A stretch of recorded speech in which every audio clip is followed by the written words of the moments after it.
Hello friends, welcome to இது உங்கள் சமையல். இன்றைக்கி ரொம்ப டேஸ்டியாக கோவிலெல்லாம் கிடைக்கிற மாதிரி சக்கரை பொங்கல் ரொம்ப டேஸ்டியாக எப்படி செய்யலான்ட்டு தான் பார்க்க போகிறோம்.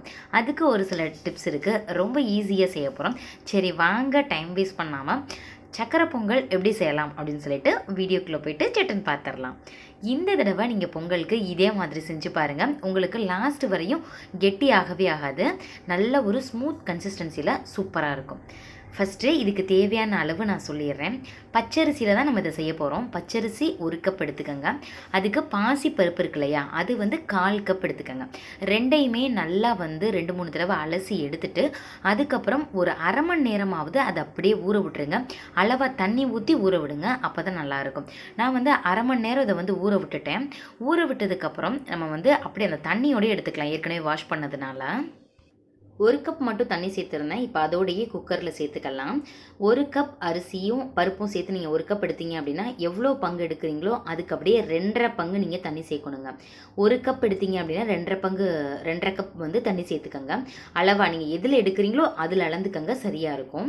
இப்போ தண்ணி சேர்த்துட்டு 2 விசில் இதை அப்படியே வச்சிடலாம். அந்த கேப்பில் நம்ம சர்க்கரையை இந்த மாதிரி நல்லா மெல்ட் பண்ணிக்கலாம், உருக வச்சுக்கலாம். ஏன்னா இதில் சில கல் மண்ணெல்லாம் இருக்கும். அதனால் கொஞ்சமாக ரொம்ப கம்மியாக தண்ணி சேருங்க.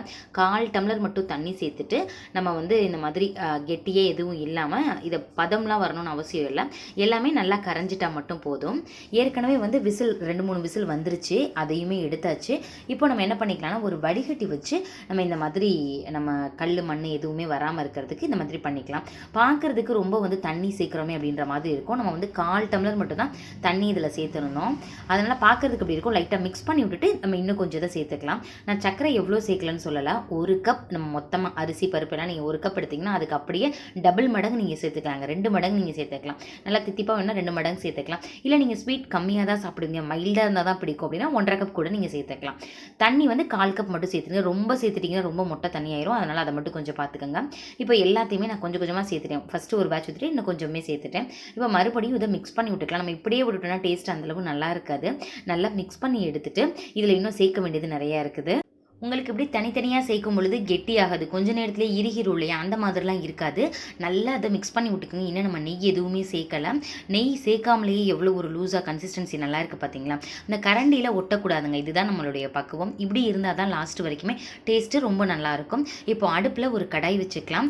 நெய் நீங்கள் எந்த அளவு சேர்க்குறீங்களோ அந்தளவு டேஸ்ட்டு சூப்பராக இருக்கும். நான் 3 டேபிள் ஸ்பூன் அளவு நெய் நல்லா உருக்கி எடுத்தாச்சு, உருக வச்சுருக்கிறேன். அதுக்கப்புறம் பார்த்தீங்கன்னா தேங்காய் சீல் இருக்கு இல்லையா, அதை நல்லா தின்னாக, நல்லா பட்டையாக தின்னாக இருக்கிற மாதிரி லேஸாக கட் பண்ணிக்கலாம். உங்களுக்கு குட்டி குட்டியாக கட் பண்ணால் தான் பிடிக்கும் அப்படின்னா நீங்கள் அரிசி மாதிரி குட்டி குட்டியாக கூட கட் பண்ணிக்கலாம். நான் இன்றைக்கி நீளமாக கட் பண்ணி எடுத்துருக்கிறேன். இதை லைட்டாக பொன்னிறமாக வர்ற வரைக்கும் லைட்டாக அதை வறுத்துக்கலாம். கலர் சேஞ்ச் ஆனதுக்கு அப்புறமேட்டு நம்ம ஒன்றா சேர்த்துக்கலாம். இதில் வேறு என்னென்ன சேர்க்கலாம்னா, கிஸ்மிஸ் பழம் சேர்க்கலாம், முந்திரி பருப்பு சேர்க்கலாம்.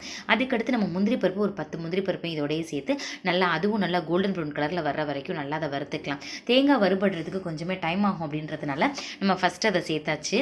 நம்ம இன்னமுமே நெய் சேர்த்தாலுமே டேஸ்ட்டு ரொம்பவே நல்லாயிருக்கும். எனக்கே அது ஒரு நாள் தானே, அதனால் நெய் கொஞ்சம் கூடுதலாக சேர்த்தா தப்பு இல்லை. நீங்கள் ஒரு தடவை ட்ரை பண்ணி பாருங்கள். அப்போ தான் கோயிலில் கிடைக்கிற மாதிரி அது எக்ஸாக்ட் அதே டேஸ்ட்டு கிடைக்குங்க. இப்போ பாருங்கள், நல்லா அதை வறுத்து விட்டாச்சு. தாளிச்சு கொட்டினோடனே அவ்வளோதானா அப்படின்லாம் கிடையாது. இன்னும் 2 இதை ஆட் பண்ணணும்.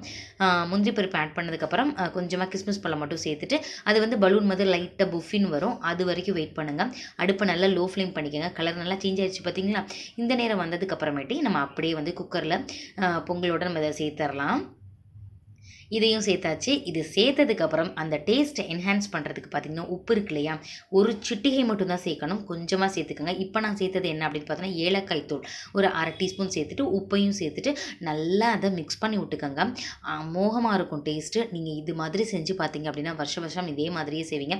இதே கன்சிஸ்டன்சியில் உங்களுக்குமே கிடைக்கும். திருப்பியும் அளவுகள் மட்டும் சொல்லிடுறேன். 3/4 கப்பளவு அரிசி பச்சரிசி எடுத்துக்கோங்க பொங்கலுக்கு வைக்கிறது. 1/4 கப்பளவு பாசி பருப்பு எடுத்துக்கோங்க. இதை நல்லா அரை மணி நேரம் ஊற வச்சு எடுத்துக்கோங்க. தண்ணி 2.5 கப் அளவு தண்ணி சேர்க்கணும். சக்கரை உங்களுடைய இனிப்புக்கு தகுந்தாப்புல 1.5 கப்லேருந்து 2 கப் வரைக்கும் சரியாக இருக்கும். தண்ணி நம்ம ஊற வைக்கிறதுக்கு 1/4 டம்ளர் மட்டும்தான் சேர்க்கணுங்க. பாருங்களேன், பார்க்குறதுக்கே சூப்பராக இருக்குது. எப்படா சாப்பிடலாம் அப்படின்றது. டேஸ்ட்டும் ரொம்பவே நல்லாயிருக்கும். நீங்களும் ட்ரை பண்ணி பாருங்கள். வாசனையும் ரொம்பவே நல்லாயிருக்கு. ட்ரை பண்ணி பார்த்துட்டு எப்படி இருந்துச்சு அப்படின்னு சொல்லிட்டு கமெண்ட் பண்ணுங்கள். உங்கள் ஃப்ரெண்ட்ஸ் அண்ட் ரிலேட்டிவ்ஸ் கூட ஷேர் பண்ணுங்கள்.